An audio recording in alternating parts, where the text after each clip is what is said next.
Sa ikalawang campaign rally ng Alyansa para sa Bagong Pilipinas, binigyang diin ni Pangulong Ferdinand R. Marcos Jr. na nasa kamay ng bawat Pilipino ang magiging kapalaran ng Pilipinas at ang kahalagahan ng matalinong pagboto. Yan ang ulat ni Melales Mora. Mula sa Luzon at Visayas, kasado na ang susunod na campaign rally ng Alyansa para sa Bagong Pilipinas sa Mindanao na gaganapin bukas sa Carmen, Davao del Norte. Pangungunahan ito ni Pangulong Ferdinand R. Marcos Jr.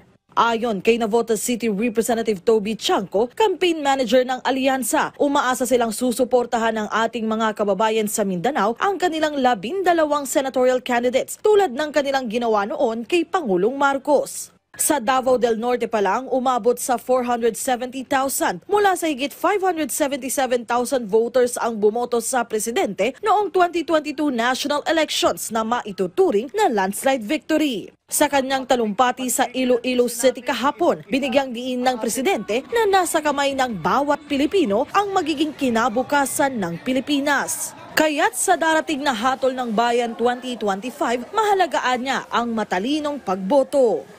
Dalawa po ang pagpipilian na ngayon natin. Mamimili ba tayo na babalik tayo sa panahon ng lagim o tayo ba ay tutungo patuloy sa ating kinabukasan na maliwanag, na mapayapa at maganda para sa lahat ng Pilipino. Hindi po namimili kung sinong uunahin, hindi po namimili kung sinong sikat, kung sinong mayaman, basta't Pilipino, tinutulungan ang Pilipino. Yan po ang panindigan po ng Alyansa.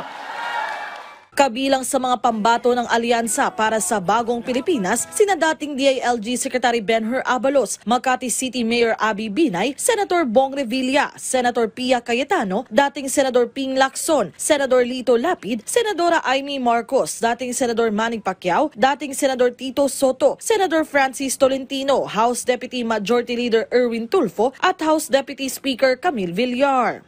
Sabi ng Pangulo, hindi lang puro salita kundi marami nang nagawa ang kanilang mga kandidato, kaya't sila ang nararapat suportahan ng publiko.